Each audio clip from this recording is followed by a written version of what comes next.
Assalamualaikum warahmatullahi wabarakatuh. Terima kasih teman-teman masih tetap mau menonton channel The Guru Sejarah ini. Terima kasih untuk buang-buang kuotanya. Nah teman-teman, video yang kalian tonton sekarang ini adalah video tentang pengangkatan jenazah dari pahlawan-pahlawan revolusi di peristiwa 30 September 1965. Nah, peristiwa ini termasuk ke dalam peristiwa perjuangan menghadapi ancaman disintegrasi bangsa, dan itu pun berkaitan dengan materi yang akan saya bahas hari ini. Jadi, yang saya akan bahas hari ini adalah tentang bagaimana sih negara Indonesia menghadapi perjuangan-perjuangan atau pemberontakan-pemberontakan, ya, perjuangan memisahkan diri dari Indonesia atau pemberontakan. Baik semuanya teman-teman, selamat menyaksikan, semoga ilmunya bermanfaat.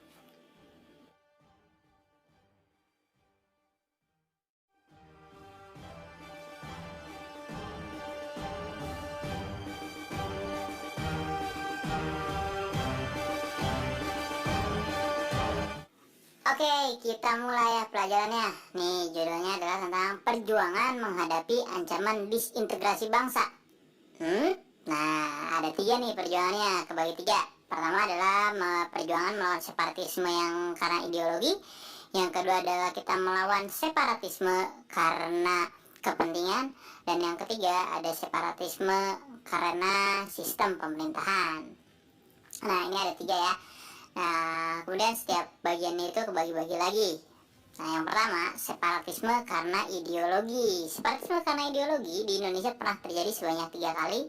Yang pertama adalah pemberontakan PKI Madiun 1948.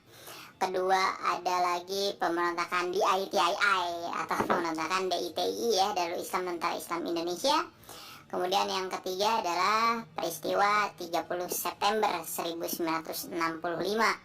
Peristiwa yang sampai sekarang masih misteri siapa yang salah, siapa dalangnya. Nah, pemberontakan yang pertama adalah pemberontakan PKI Madiun 1948. PKI Madiun 1948 dilatar belakangi oleh apa? Oleh karena adanya program rekonstruksi dan nasionalisasi dari angkatan perang yang dibuat oleh Kabinet Muhammad Hatta, yang akhirnya membuat kader-kader komunis di tentara atau TNI ini menjadi berkurang. Jadi si PKI akhirnya baper, orang-orang komunis itu baper gara-gara orang-orangnya dia banyak yang nggak jadi tentara lagi, seperti itu. Nah, kapan kejadiannya? Itu tanggal 18 September 1948. Tujuannya apa tuh? Tujuannya tuh adalah untuk mendirikan sebuah negara baru, namanya adalah Negara Republik Soviet Indonesia. Nah, siapa sih yang bapernya tuh? Siapa pemimpin-pemimpin yang bapernya itu? Nah, barat pernah karena ada yang pertama si Amir Syarifuddin. Amir Syarifuddin, mantan Perdana Menteri Indonesia yang kedua. Dia bikin FDR. Setelah dia digulingkan dari jabatannya, dia bikin FDR, Front Demokrasi Rakyat. Kemudian juga ada Musso, dia VKI ya, Partai Komunis Indonesia, PKI, seperti itu. Nah, bagaimana nih para pemberontakan ini akhirnya sama pemerintah kita? Apakah pemerintah kita diam saja? Tidak. Pemerintah kita melakukan upaya penumpasan. Upaya penumpasannya dilakukan dengan sebuah operasi militer bernama Gerakan Operasi Militer 1 yang dipimpin oleh ada namanya Kolonel Gatot Subroto dan juga Kolonel Sungkono.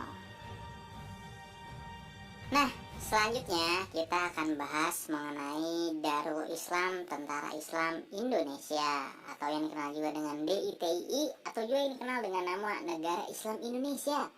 Nah, si DITI ini ada rumusnya nih biar kita cepat hafal. Bukan hafal sih ya, sejarah mah susah dihafal memang, tapi ya biar cepat dimengerti lah. Nah, rumusnya itu adalah Kak, kamu dihajar. Nah, jadi si Kak kamu dihajar ini apa? Nah, juga ini saya jadiin tabel lah ya. Bu atau where itu maksudnya adalah siapa orangnya yang dari DITI, when itu kapan, why itu kenapa bisa terjadi atau latar belakangnya, dan bagaimana akhirnya atau penumpasannya. Pertama, Kak duluan ya itu. Kak nomor 1 itu adalah Kartosuwiryo. Dia di mana? Dia di Jawa Barat. Dan dialah yang pertama kali melakukan ini semua. Kapan terjadinya? Kartosuwiryo mendeklarasikan Negara Islam Indonesia itu pada tanggal 7 Agustus 1949. Kenapa? Karena si Kartosuwiryo-nya itu tidak puas atas perjanjian Renville ya. Karena pasukannya dia ada namanya Fisabilillah sama Hizbullah diharuskan hijrah. dari Jawa Barat ke Jawa Tengah karena sesuai dengan perjalanan itu dia nggak puas, dia lebih memilih untuk memberontak dan mendirikan negara sendiri, namanya adalah Negara Islam Indonesia. Dan bagaimana cara penumpasannya?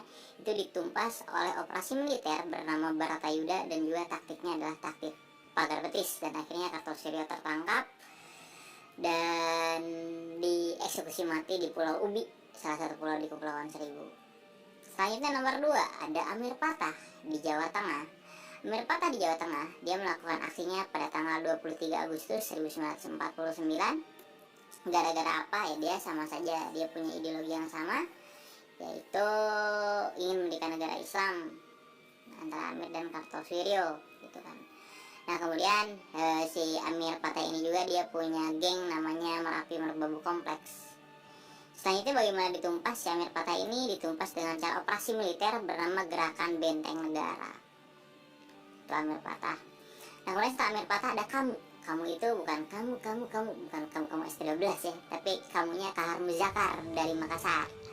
Si Kahar Muzakar dari Makassar ini dia melakukannya di Makassar pada tanggal 7 Agustus 1953. Gara-garanya apa? Gara-gara dia punya geng nih namanya ya Komando Gerilya Sulawesi Selatan. Dia ingin masuk APRIS, tapi kan kalau mau masuk tentara itu harus diseleksi dulu. Nah beberapa kelompoknya ada yang nggak bisa masuk dari KGSS ini. Dia kecewa, dia lebih memilih pasukan itu masuk ke Tentara Islam Indonesia NII di bawah Kartosuryo. Selanjutnya ada operasi militer tumpas untuk menumpas Kahar Muzakar. Seperti itu. Nah setelah Kahar Muzakar, Hayanu Kopat D. Daud Bereh di Aceh. Daud Bereh dari Aceh. Si Daud Bereh dari Aceh kapan yang melakukan pemberontakannya adalah 20 September 1953. Gara-garanya apa? Ini beda sendiri, bukan mau ingin masuk tentara atau apa. Dia gara-garanya si Aceh ini diturunkan statusnya, yang asalnya provinsi dijanjiin sama Presiden Soekarno, dia jadi karesidenan doang di bawah Sumatera Utara. Nggak puas Aceh, apalagi kan Aceh sebenarnya wilayah yang sangat membantu sekali ya kepada Indonesia. Nah kemudian setelah itu Aceh melakukan pemberontakan, ditumpasnya. Ternyata ini beda sekali dengan yang lain. Dia nggak pakai operasi militer, tapi pakai namanya MKRA atau Musyawarah Kerukunan Rakyat Aceh. Jadi diomongin baik-baik, dimusyawarahkan, pada akhirnya disepakati Aceh jadi provinsi lagi dan tidak berlanjutlah Darul Islam Tentara Islam Indonesia di Aceh. Terakhir ada I Hajar. Siapa I Hajar? I Hajar adalah Ibnu Hajar dari Kalimantan Selatan. Dia melakukan pemberontakan sekitar Oktober tahun 1950. Gara-garanya itu dia tuh baper, dia tuh adalah salah satu anggota dari Angkatan Laut Republik Indonesia. Nah ternyata Angkatan Laut Republik Indonesia yang dia masuk di situ tidak semuanya masuk APRIS. Dia kemudian membentuk sebuah geng namanya KRYT.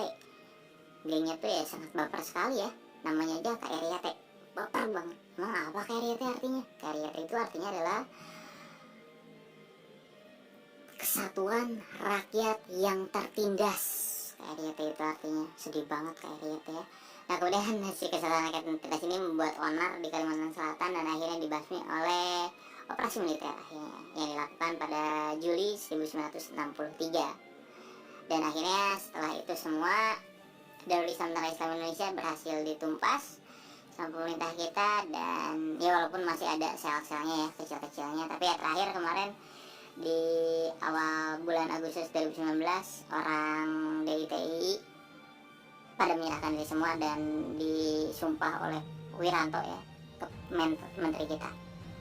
Mungkin seperti itu ya teman-teman ya, tentang Darul Islam Tentara Islam Indonesia.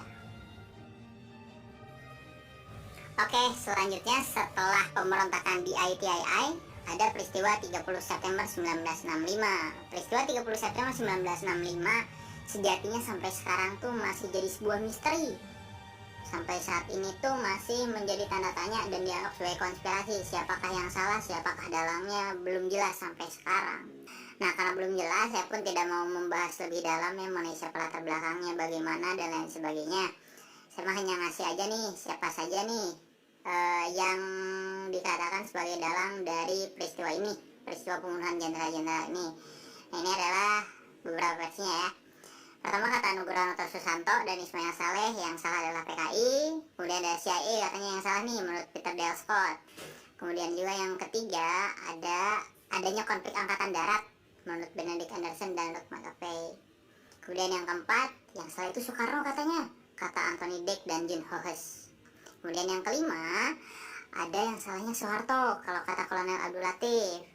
Kemudian kalau yang nomor 6 itu gara-gara adanya kudeta merangkak dari MPNS menurut Suwoto Mulyo Sudarmo. Dan nomor 7, adanya teori chaos kata John Gleick. Terus kemudian terakhir nih kata Greg Valgren, gara-gara Inggris sama Amerika Serikat ya, dia punya kepentingan di Malaysia. Oke, kita lanjut nih. Tadi kan kita bahas tentang dalangnya siapa saja. Nah sekarang nih, ada foto siapa ini? Betul sekali, ini adalah foto-foto pahlawan revolusi. 7 pahlawan revolusi yang meninggal yang dimasukkan ke sebuah sumur di lubang buaya. Mereka dikenal dengan nama pahlawan revolusi. Nah, pahlawan revolusi ini ada 7 ya. Nah, biar gampang apanya, ada singkatannya nih. Singkatannya Susu Pahayani Paten. Apa itu Susu Pahayani Paten? Susu Pahayani Paten itu yang pertama. Yang pertama adalah Majen Sutoyo Siswo Miharjo.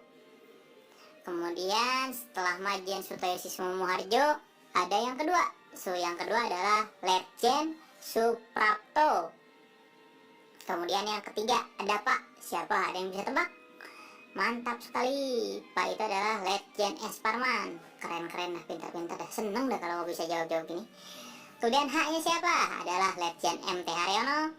Yani siapa Yani? Benar, pisan nih, orang Cimahi mah pasti apal ya. Jenderal Ahmad Yani, Universitas ayah di Cimahi dah, keren. Jenderal Ahmad Yani, keenam ada Majen Dei Panjaitan. Kemudian yang ketujuh adalah Kapten Tendean. Oke, saya bahasnya segini doang lah, yang tentang 30 September nggak akan bahas lebih lanjut. Kenapa? Karena memang materinya lumayan banyak. Dan sini dulu aja, kita lanjut ke subbab selanjutnya.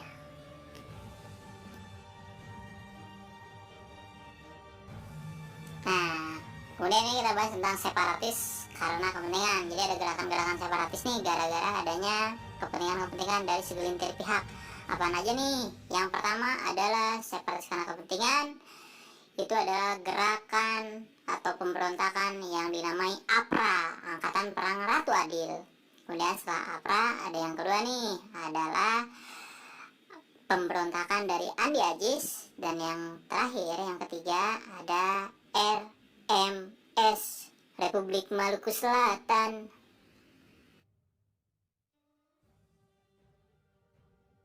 Selanjutnya tadi ya, ada APRA kata saya. APRA itu apa? Angkatan Perang Ratu Adil. Angkatan Perang Ratu Adil ini dia melakukan pemberontakannya di Bandung nih.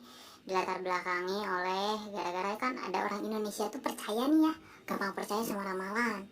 Nah, orang Indonesia yang percaya ramalan itu dimanfaatkan oleh orang-orang jahat. Ada nanti namanya si Westerling. Jadi, Indonesia nanti akan ada Ratu Adil loh, sesuai ramalan Jayabaya. Ayo ikut saya. Untuk mewujudkan tujuan saya, kata si Westerling, untuk mempertahankan negara Pasundan sebagai negara federal. Dan juga si APRA ini harus diangkat sebagai tentara negara Pasundan. Emang kapan kejadiannya? Kejadiannya sendiri itu terjadi tanggal 23 Januari 1950 di kota Bandung. Nah, apakah Indonesia diam saja nih dengan adanya Angkatan Perang Ratu Adil ini? Tentu tidak ya. Pemimpin Angkatan Perang Ratu Adil kemudian ditangkap-tangkapi. Ada si Raymond Westerling dan juga Sultan Hamid II tangkapin. Tapi sayangnya si Raymond Westerling dia berhasil kabur dari tahanan. Seperti itu. Kemudian dia ke Singapura, dari Singapura di Belanda. Pas ke Belanda dia disambut bak pahlawan di sananya. Songong banget si Raymond Westerling. Nah, kemudian penumpasannya kumaha ya si APRA teh. APRA tadi ditumpasnya ya pasti dengan operasi militer. Operasi militer dengan namanya ada operasi militer aja sih, nggak ada namanya. Nah, yang dilaksanakannya pada tahun 1950-an juga. Sebenarnya nggak lama langsung ditangani si APRA ini. Kejahatannya gampang ditumpas. Selanjutnya ada pemberontakan yang dilakukan oleh Andi Ajis. Tapi ingat ya, Andi Ajisnya bukan sendirian si Andi Ajis doang yang melakukan pemberontakan. Ini dia dibantu juga sama anak buahnya. Nah, si Andi Ajis mengapa melakukan pemberontakan? Karena dia menolak kedatangannya dari APRIS, Angkatan Perang Republik Indonesia Serikat, dari unsur Tentara Nasional Indonesia. Karena si Andi Ajis ini dia bukan TNI, dia dulunya adalah KNIL atau Tentara Nasional Hindia Belanda. Jadi bukan tentara Indonesia. Tujuan si Andi Ajis ini apa? Dia tuh ingin mempertahankan negara Indonesia Timur. Dia ingin mempertahankan negara Indonesia Timur. Emang kapan kejadiannya si Andi Ajis? Si Andi Ajis dia melakukan pemberontakan itu pada sekitar bulan Maret sampai bulan April tahun 1950-an. Nah, di mana sih melakukan pemberontakannya si Andi Ajis? Dia di Makassar ya, melakukan pemberontakannya ini di Sumatera Selatan. Sulawesi Selatan, Sulawesi Selatan Makassar. Nah, pemimpinnya ya tidak lain tidak bukan ya Andi Ajis ya. Ngapain gue tulis lagi tadi ya. Nah, dia di Makassar di Sulawesi Selatan si Andi Ajis ini, kemudian akhirnya Andi Ajis pun pemberontakannya berhasil ditumpas dengan penumpasan dilakukan oleh ada namanya Kolonel Alex Everett Kawilarang. Dia keren banget nih, tentara yang banyak membasmi atau menumpas pemberontakan seperti itu ya, Alex Everett Kawilarang. Dan keren, dia katanya pernah juga menampar Soeharto, Alex Everett Kawilarang ini. Selanjutnya setelah tadi ada lagi nih sekarang RMS ya. RMS itu adalah Republik Maluku Selatan. RMS Republik Maluku Selatan. Nah, di latar belakangin apa nih si Republik Maluku Selatan? Itu gara-gara orang-orang di sana dia menolak terbentuknya NKRI, Negara Kesatuan Republik Indonesia, dan menolak penggabungan daerah-daerah negara Indonesia Timur ke dalam wilayah NKRI. Jadi dia tuh ingin tetap ada negara Indonesia Timur. Tapi ternyata negara Indonesia Timur yang lain malah mau gabung ke Indonesia. Akhirnya dia memilih untuk mendirikan negaranya sendiri, namanya adalah Republik Maluku Selatan. Siapa pemimpin si RMS ini? Oh, jangan dulu ini nih, kapan nih si RMS ini? Si RMS ini dilakukan pada tanggal 25 April 1950. Nah, siapa pemimpinnya? Pemimpinnya ada si Robert Christopher Smokil ya. Keren banget nih, si Smokil namanya panjang banget. Nah, si Smokil ini dia sebenarnya bekas jaksa agung tuh. Dia kemudian memberontak dan sekedar info saja, Republik Maluku Selatan tuh sampai sekarang masih ada tuh sel-sel pemberontakannya, tapi dia di Belanda ya. Nah, ditumpasnya bagaimana? Sama seperti tadi, penumpasannya pakai operasi militer, dan yang memimpinnya pun sama, yaitu Alex Everett Kawilarang. Seperti itu ya, yang kepentingan tadi. Oke, lanjut nih. Separatis karena sistem pemerintahan. Jadi pernah juga nih terjadi pemberontakan gara-gara tidak senang dengan sistem pemerintahan Indonesia. Siapa saja? Ada dua doang sih. Pertama PRRI, Pemerintahan Revolusioner Republik Indonesia, dan yang kedua ada Permesta atau Perjuangan Rakyat Semesta. Nah, kita akan bahas nih keduanya secara langsung. Oke, dengarkan baik-baik.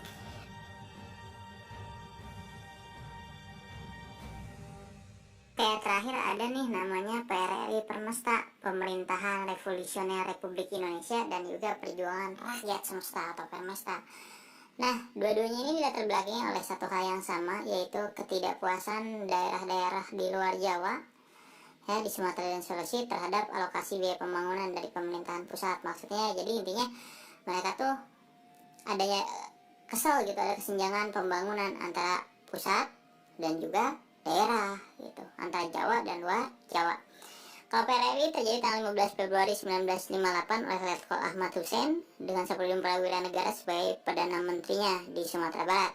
Kalau Permesta itu terjadi tanggal 2 Maret 1957 oleh Letkol Pence Semual di Makassar, Sulawesi Selatan. Nah, kemudian di Permesta ini ada dewan-dewan tersendiri ya. Oh, kok Permesta sih, PRRI ada dewan-dewan tersendiri. Ada Kolonel Ahmad Hussein, Dewan Banteng Sumatera Barat.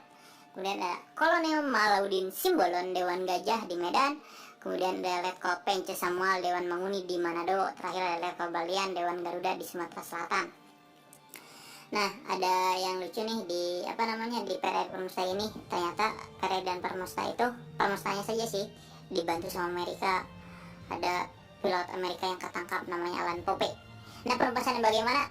Penumpasannya ada PRRI Operasi 17 Agustus, kalau Permesta oleh Operasi Merdeka. Oke teman-teman, berakhirlah sudah tadi itu ya cerita sejarah mengenai gerakan-gerakan pemberontakan yang terjadi di Indonesia. Ada banyak kan ya, tapi ya memang saya hanya jelasin teori-teori besar atau garis-garis besarnya saja, nggak secara mendalam, karena kalau mendalam wah bisa 3 jam. Kalau 3 jam kuota saya habis buat upload ya. kecuali kalau ada yang mau nyumbang nih ke guru nih. Aduh, kasihan nih guru honorer. Bercanda. Nggak kok, nggak nyari itu, nyarinya belajar juga saya di sini. Nah, jadi intinya dari gerakan-gerakan pemberontakan tadi itu adalah upaya-upaya melepaskan diri dari Indonesia, dan semuanya kalau kita lihat secara umum itu semua terjadi gara-gara kebaperan ya. Kusabab ada yang nyeri hati, kusabab ada yang sakit hati, jadinya ingin memisahkan diri dari Indonesia, seperti itu. Nah, ini pun kejadian nih kemarin nih, orang-orang Papua pada sakit hati, di Papuanya jadi parah. Aduh, ulah matakna lah, ulah sok ngejek-ngejek batur, ulah ngece-ngece batur. Karena ketika sudah sakit hati mah parah lah ya. Pokoknya kitanya jangan suka ngejek orang lain, dan kitanya pun jangan terlalu baperan, jangan ketersinggungan ya. Mungkin sekian dulu ya teman-teman dari saya. Semoga apa yang bisa saya sampaikan hari ini itu bermanfaat. Dan ini ada foto-foto juga nih, foto-foto tokoh-tokoh penting di pemberontakan ini. Kenapa saya selalu ada foto-foto orang-orang penting ini ya, karena memang kalau di UTBK suka ada nanyain foto siapakah ini, suka ada gitu di ulangan sejarah begitu ya. Oke, sekian dulu teman-teman. Semoga ilmunya bermanfaat. Jangan lupa untuk like, komen, dan subscribe. Dan share juga, bagiin ya ke teman-teman kalian semua, biar saya banyak yang nonton. Terima kasih semuanya. Assalamualaikum warahmatullahi wabarakatuh.